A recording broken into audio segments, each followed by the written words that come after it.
धर्म क्षेत्रे कुरुक्षेत्रे संवेतायुयुत्सवः मामकः पांडवश्चैव किम कुर्वत संजय।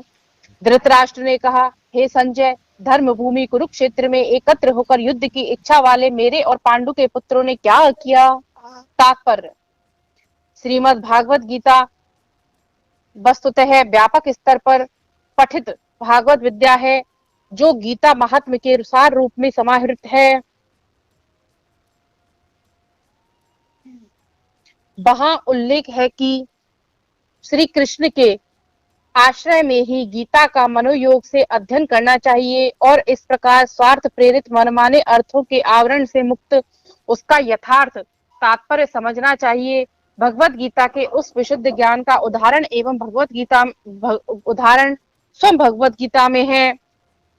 गीता को उसी भांति हृदयंगम करना है जिस प्रकार अर्जुन ने साक्षात भगवान श्री कृष्ण से सुनकर उसे धारण किया। यथार्थ में भाग्यशाली वही है जो उसी शिष्य परंपरा में स्वार्थ प्रेरित मनमाने अर्थों के आरोप से मुक्त गीता का विशुद्ध ज्ञान अर्जित करता है। ऐसा भाग्यवान वैदिक ज्ञान एवं विश्व के अन्य सभी शास्त्रों के स्वाध्याय का उल्लंघन कर जाता है। गीता के अध्ययन से अन्य शास्त्रों का मर्म तो जाना ही जाता है। इसके अतिरिक्त गीता में पाठक को वह तत्व भी प्राप्त है जो अन्य किसी भी ग्रंथ में उपलब्ध नहीं है।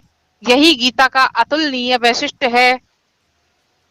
स्वयं भगवान श्री कृष्ण के मुखारविंद की वाणी होने के कारण गीता पूर्ण भागवत है। महाभारत में वर्णित धृतराष्ट्र और संजय का वार्तालाप इस महान दर्शन का उपोद्घात है। यह सर्वविदित ही है कि इस दर्शन की अवतारणा कुरुक्षेत्र के युद्ध प्रांगण में हुई, जो वैदिक युग के आदि काल से पवित्र तीर्थ स्थान माना जाता है। पृथ्वी पर अपने अवतरण काल में भगवान श्री कृष्ण ने मानव कल्याण के लिए इस कथामृत का प्रवचन किया। धर्म क्षेत्र शब्द सारगर्भित है, क्योंकि कुरुक्षेत्र की युद्ध भूमि में अर्जुन के पक्ष में भगवान श्री कृष्ण स्वयं उपस्थित है। अपने पुत्र कौरवों की विजय के विषय में धृतराष्ट्र बड़ा संदिग्ध था, अतः संदेह निवारण के लिए उसके अपने सचिव संजय से जिज्ञासा की, मेरे तथा पांडु के पुत्रों ने क्या किया। वह जानता था कि उसके पुत्र तथा अनुज पांडु के पुत्र कुरुक्षेत्र की रणभूमि में निर्णयात्मक युद्ध के लिए एकत्रित हुए हैं। फिर भी उसकी जिज्ञासा तात्पर्य युक्त है। धृतराष्ट्र नहीं चाहता कि उसके पुत्रों और भतीजों में संधि हो। वह तो केवल युद्ध स्थल के संघर्ष के लिए सन्नद्ध अपने पुत्रों की कुशल के विषय में आश्वस्त होना चाहता था। युद्ध का आयोजन कुरुक्षेत्र में हुआ था, जिसे वेदों में देव उचित तीर्थ स्थान कहा गया है। इस कारण युद्ध के परिणाम पर उस शाश्वत पवित्र स्थान का क्या प्रभाव होगा, इस आशंका से धृतराष्ट्र भयभीत हो गया।